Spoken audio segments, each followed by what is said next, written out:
Esta carta foi escrita por volta do ano 90 depois de Cristo. E João aqui, irmãos, ele nos ensina a respeito de um advogado. Este advogado é o advogado dos advogados, que é o nosso Jesus.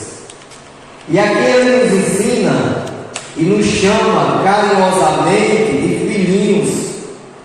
Ele escreveu na época, mas esta palavra também é para nós nos dias atuais.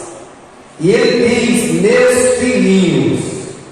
É o tratamento aqui que ele dirige a nós. Meus filhinhos, estas coisas vos escrevo, para que não pequeis. João aqui, irmãos, ele quis nos ensinar e quer nos ensinar que não devemos pecar. É o que ele nos ensina, porque nós sabemos que o ser humano, ele é propício ao pecado, é propício ao erro.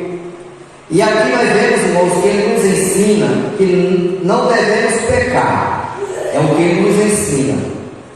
Porém, se nós pecarmos, que nós estamos sujeitos, todos nós, porque nós somos humanos, somos falhos, até porque Jesus, ele ensina lá nos evangelhos, ele diz assim: se tua mão pecar, arranque-a e lança para fora de ti, porque é melhor entrar na vida, ou seja, é melhor entrar no céu só com a mão, do que com as duas ser lançado no fogo do inferno.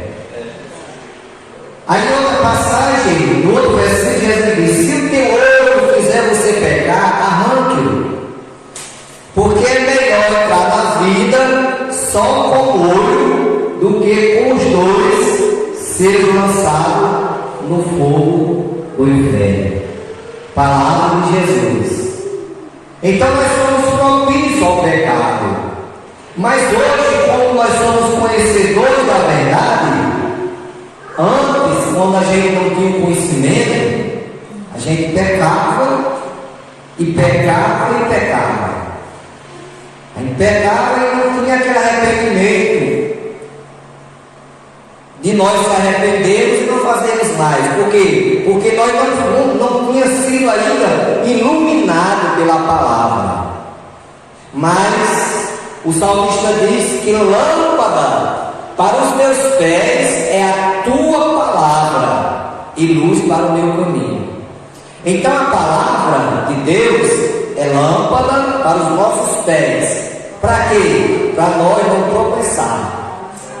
E luz para o nosso caminho, para nós não errar o caminho. Porque o escritor aos Hebreus diz que Jesus é o autor e o consumador da nossa fé. Devemos olhar para Jesus, autor e consumador da nossa fé. Então o nosso alvo é Cristo. Porque alguém fica às vezes se lamentando, fica às vezes até se martelando, se machucando a si mesmo, dizendo: ah, fulano de tal errou, fulano de tal fez isso, fulano de tal fez aquilo, e é porque tem tanto tempo na igreja, tanto tempo faz que é crente e errou. Olha, o que a palavra nos ensina, o que a palavra me ensina, é que eu não posso olhar nem para a direita nem para a esquerda, eu tenho que olhar para Jesus. Quando meu alvo é Cristo, eu não vou olhar defeito de ninguém, porque todos nós temos defeitos. Nós estamos na caminhada, e a cada momento que nós caminhamos na presença de Deus, nós procuramos nos aperfeiçoarmos. Agora, a perfeição só no céu. E tem desses que às vezes ficam procurando igreja: eu vou para a igreja de tal, porque aqui acontece isso e aquilo. Olha, não existe na terra igreja perfeita. Por quê? Porque todas elas é formada por humanos, por pessoas humanas. Para onde for, você vai achar o perfeito. Por quê? Porque é composta de pessoas humanas, de pessoas frágeis, falhas. Agora a perfeição só no céu. Mas aqui, João diz assim: meus filhinhos, não pequeis. É o que ele nos ensina, não pequeis. Mas se pecar, porque ele sabe que nós somos sujeitos, todos nós somos sujeitos. Se porém pecarmos, temos um advogado. Oh, coisa boa, né? Temos um advogado. Aleluia. Este advogado é maravilhoso. Este advogado não perde questão. Pode até o advogado da terra a gente entregar uma causa e ele entrar na justiça e perder a questão. Mas esse advogado aqui, irmão, não perde questão. Toda questão que você colocar na mão dele, você vai ter vitória. Aleluia. E na Bíblia nós temos vários exemplos de homens e mulheres de Deus que colocaram nas mãos deste advogado a sua causa, o seu problema, e tiveram um resultado positivo, tiveram vitória. Então nós temos em você advogado para com o Pai. Ele está ao lado do Pai, à direita do Pai, porque ele disse para os apóstolos: é necessário que eu vá, porque se eu não for, o Consolador não virá. Então foi necessário ele ir para o céu. E para isso, ele consolou, ele confortou os apóstolos lá no capítulo 14 de João. Quando ele estava próximo, aconteceu que ele estava já profetizado a respeito dele, do seu sofrimento, do seu julgamento, da sua condenação pelos homens, da sua morte na cruz.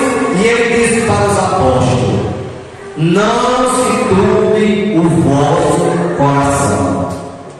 Credes em Deus, credes também em mim. Na casa do meu Pai há muitas moradas. Se assim não fosse, eu não vos teria dito: vou preparar lugar. Mas se eu for e vos preparar lugar, virei outra vez e vos levarei para mim mesmo, para onde eu estiver, vós estejais também. Então Jesus, ele subiu para o céu, ele está no céu, ele está à direita do Pai, ele foi preparar lugar, mas ele vai voltar. Ele está voltando, ele está à porta. Por mais que alguém pense que ele não vai voltar, ele está à porta. Porque está escrito lá em Hebreus: mas o povo cheio de tempo, e o que há de vir virá e não tardará. E eu lembro aqui nesta palavra, quando Jesus subia aos céus, lá no monte, ele foi para o monte, lá subiu para o céu, no capítulo 1 de Atos, e os apóstolos olhavam ele subindo, e ali apareceu dois varões de branco e perguntaram para os apóstolos: por que estás olhando para o céu? Esse mesmo Jesus que vocês estão vendo subir para o céu, um dia há de voltar, assim como vocês estão vendo ele subir. Então Jesus, irmãos, está voltando. Esse advogado está voltando para buscar a sua igreja, para buscar a sua noiva, porque nós somos a noiva de Cristo, nós somos a noiva do Cordeiro. E a Bíblia diz que a trombeta vai tocar. Paulo escrevendo aos Tessalonicenses, capítulo 4, a partir do versículo 13, que a trombeta tocará, vai ser tocada, e os que morreram em Cristo ressuscitarão primeiro. E nós que estivermos vivos seremos transformados e arrebatados juntamente aos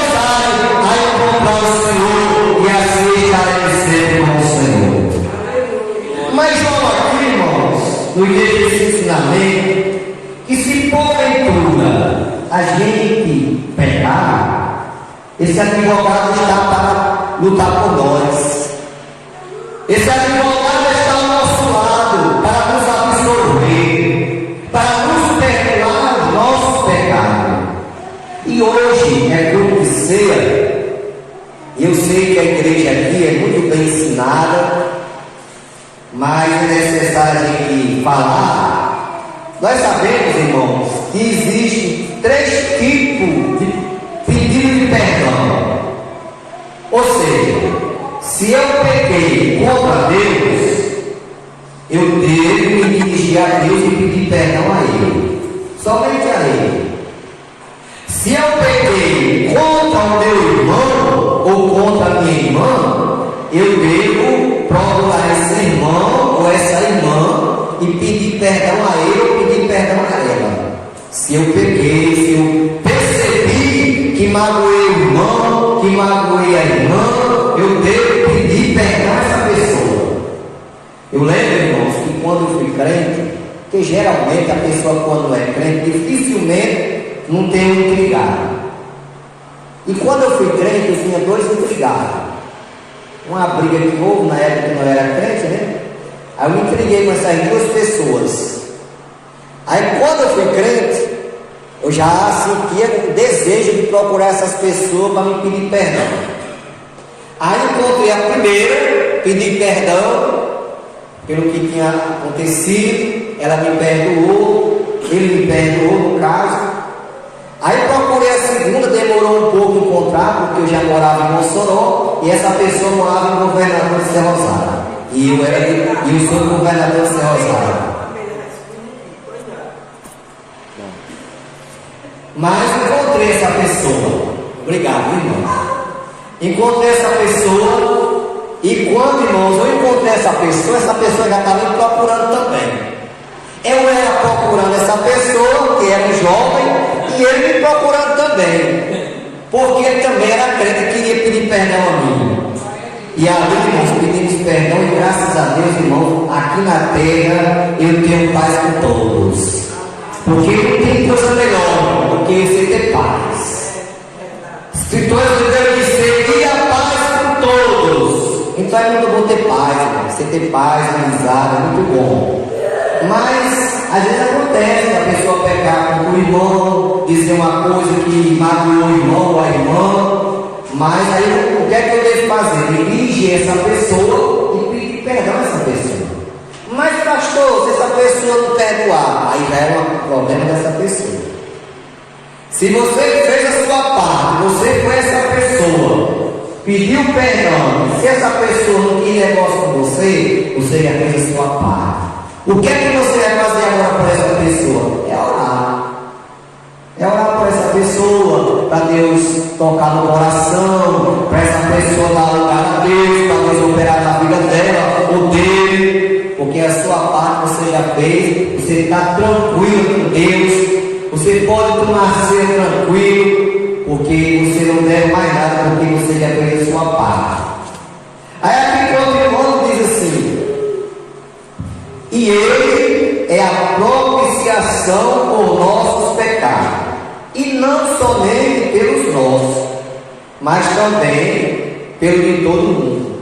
Então Jesus, irmãos, ele veio, ele é o advogado, ele é o nosso advogado, mas não somente pelos nossos pecados que ele morreu pelos pecados de todo mundo. Por isso que a palavra diz: porque Deus amou o mundo de tal maneira que deu o seu Filho unigênito, para que todo aquele que nele crê não pereça, mas tenha a vida eterna.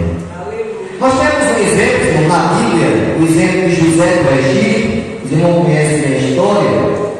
José do Egito, o primeiro filho da velhice de Jacó. Jacó com Raquel, o primeiro filho foi José, depois foi Benjamim. E José, ele foi desprezado pelos seus irmãos, porque os seus irmãos tinham inveja dele. Tinha inveja, e essa inveja, irmãos, levou os seus irmãos a venderam como escravo lá para o Egito. E José foi vendido como escravo para o Egito. E lá no Egito, José foi vendido a Potifar. Potifar comprou José para ser seu escravo. Mas, irmãos, a palavra diz assim: a promessa de Deus é que aonde nós pisar a planta do nosso pé, Deus abençoa. E aquele que nos abençoar será abençoado, e aquele que nos amaldiçoar será amaldiçoado. Nós temos essa promessa de Deus na nossa vida. E assim, irmão José, por causa de José, Deus abençoou a casa de Potifar. Só que nós sabemos, irmãos, que o inimigo, ele não fica satisfeito quando estamos sendo abençoados. Porque o inimigo não quer que nós sejamos abençoados. O que é que acontece? O inimigo usa a mulher de Potifar para tentar a José, para que José pecasse e deitasse com ela. Mas ele, como homem de Deus, o jovem de Deus, não aceitou. E injustamente foi preso, porque ela levantou um falso que ele tinha seduzido ela. E ele foi preso, passou 2 anos preso. Mas, porém, meus irmãos, José, ele servia a esse advogado, que é Jesus. Porque Jesus é desde o princípio. Jesus, a Bíblia diz que no princípio era o Verbo estava com Deus e o Verbo era Deus. E esse Verbo é Jesus. E Jesus já existia naquela época. E José não servia a esse Deus maravilhoso, que Jesus é Deus. E a Bíblia diz, irmão, que José passou 2 anos preso, injustiçado, sem dever nada. Mas em 2 anos, o rei Faraó teve um sonho e os magos, os adivinhos, não conseguiram decifrar o sonho. E foi na hora que o copeiro do rei se lembrou de José e disse ao rei que aquele hebreu tinha decifrado o sonho dele e do padeiro. E assim o rei Faraó mandou chamar José, e José decifrou o sonho, e do jeito que José decifrou realmente com o sonho que Deus havia dado ao rei, mostrando que havia de acontecer. E José foi, naquele momento, colocado como governador do Egito. Por quê, irmãos? Porque aquele que serve a esse advogado não perde questão. E José foi vitorioso, porque servia a esse Deus que nós servimos. Tinha esse Deus que nós temos também, um Deus de vitória, um Deus que não perde questão, um advogado fiel, um advogado dos advogados. Aí João aqui, irmãos, ele nos deixa este ensinamento. Só aqui lendo, recapitulando os 2 versículos aqui. Meus filhinhos, essas coisas vos escrevo para que não pequeis. Isso aqui, irmãos, apresenta o fato de que o Senhor nos salva do pecado, não do pecado. Esta passagem nos diz que, como crente, não devemos pecar. A vitória sobre o pecado é encontrada exclusivamente na cruz. Então a nossa vitória, ela já foi decretada na cruz. Quando Jesus falou: Pai, está tudo consumado, nas tuas mãos entregue o meu espírito. Então a nossa vitória não foi consumada na cruz do Calvário. Aleluia. E Paulo escrevendo lá em Romanos capítulo 16, versículo 20, Paulo diz assim: e o Deus de paz em breve esmagará Satanás debaixo dos vossos pés. Então, irmãos, a nossa vitória, a vitória da igreja, aqueles que servem esse advogado, aqueles que têm esse advogado, já está ganho por Jesus.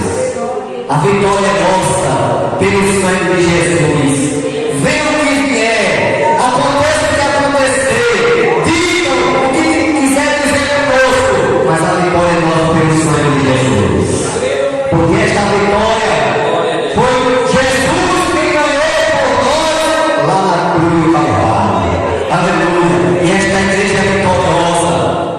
Jesus, quando perguntou: que diz os homens ser o filho do homem? Lá no capítulo 16 de Mateus. Aí os apóstolos disseram: Senhor, uns dizem que tu és Elias, outros dizem que tu és João Batista, outros dizem que tu és um profeta. Aí Jesus pergunta: e você? O que é que vocês dizem que eu sou? Aí Pedro disse: tu és o Cristo, o Filho do Deus vivo. Aí Jesus responde: bem-aventurado és tu, Simão Barjonas, porque tu não revelou a carne e sangue, mas meu Pai que está no céu. Eu também te digo que tu és Pedro, e sobre esta pedra edificarei a minha igreja, e as portas do inferno não prevalecerá contra ela. Então as portas do inferno não vai prevalecer contra a igreja do Senhor. Muitos já tentaram fechar essas portas, parar na nossa igreja, e nunca conseguiram, e nem vai conseguir. Sabe por quê, irmão? Porque esta obra não é dos homens, esta obra é de Deus. Esta obra é de Deus. Protestaram, falando a respeito de Pedro e João. Aí se levanta Gamaliel e diz: olha, se for dos homens, vai se desfazer. Mas se for de Deus, não. A obra, quando é de Deus, não tem homem que desfaça, porque é de Deus, irmãos. Então as portas do inferno não prevalecerá contra a igreja do Senhor. Aleluia. Apenas temos que obedecer o que a palavra diz. Devemos continuar marchando. Quando Moisés chegou diante do Mar Vermelho, que o povo parou, assombrado, vendo lá na frente, montanha de um lado, montanha de outro, o exército atrás, mas Deus disse a Moisés: Moisés, diga o povo que marche. E Moisés mandou o povo marchar, e o mar se abriu, e o povo passou a pé enxuto. Então Deus, irmãos, apenas quer que nós venhamos continuar marchando, porque o mar vai se abrir. Aleluia. Não há nada que vai resistir, irmão. O mar que se levantar em nossa frente, ele vai se abrir. Porque o salmista dirá no Salmo 121: elevo os meus olhos para os montes, de onde virá o socorro? O meu socorro vem do Senhor, que fez o céu e a terra. Então, igreja, o nosso socorro vem do Senhor. Aleluia. O nosso socorro, quem vai nos dar a vitória, quem já nos deu a vitória, estamos com ela garantida por esse advogado chamado Jesus.